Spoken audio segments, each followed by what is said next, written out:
Good morning, everybody. Uneducated economist here.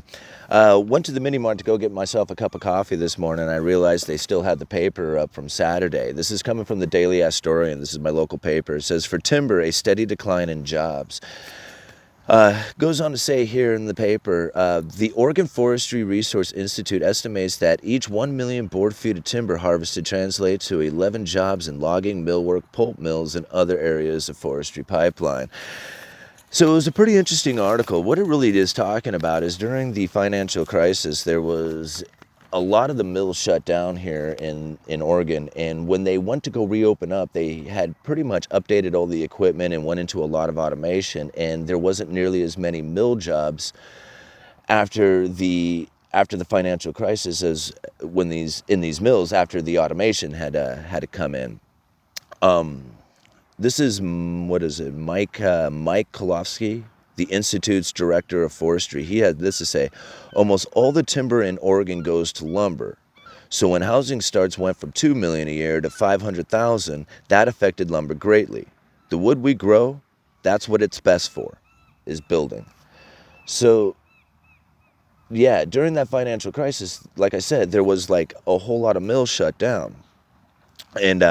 And then they got bought out. Even our local mill here was a Weyerhaeuser mill that they shut down, and for a couple of years they had nothing operating there at all. Hampton Lumber came in and updated all the equipment, and started the mill back up again, but again with less employees.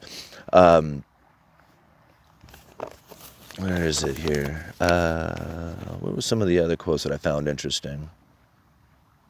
Oh, Steve Zicka, he's the CEO of Hampton Lumber.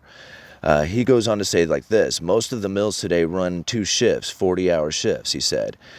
We responded by cutting back. He's talking about the financial crisis. We responded back by cutting back instead of we responded by cutting back. Instead of 80 hours a week, it was more like 40 or 50 hours a week for a couple of years before it went back to 2 shifts.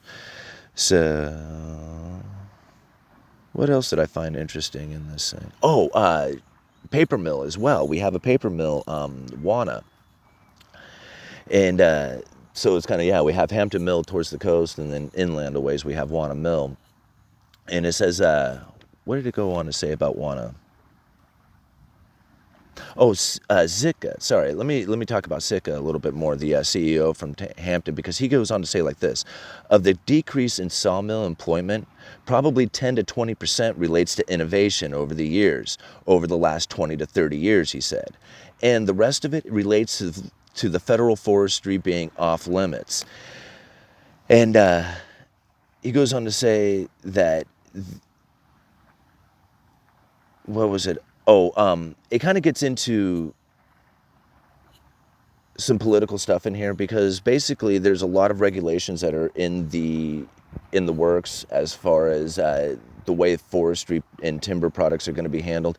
I don't want to get too much into it because it is a pretty hot topic around here, and we're an economics channel. We're not really a political channel. So if you wanted to read the article, I'll leave a link down in the description for you. You can kind of go into some of that stuff. But basically what it is that he's saying is that there would be a lot more logs to cut, there would be a lot more timber to sell, there would be a lot more jobs to be had if the regulations weren't so heavy on logging, and getting the cost of logs down would be a tremendous boost to employment. Anyway, I'm going to leave it at that.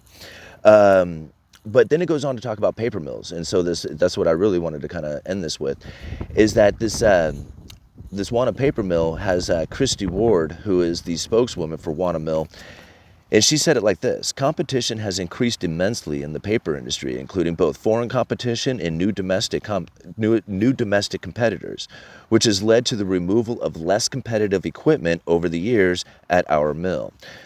And now I thought about that a little bit. It was just like, because I know some people who said that over at Wana Mill now they have like these robots that run around that kind of replace a lot of the forklift operations there, and they have like these painted lines that the robots follow and stuff like that. But I got to thinking about that competition from domestic and foreign. Now, a few months ago, we did a video talking about a company, a paper mill that's opened up over on the East Coast of the United States. And if I remember right, the name of the corporation was something like SD Paper Manufacturers, SD Paper LLC. So I can't remember exactly what the name of it was. It was SD Paper something.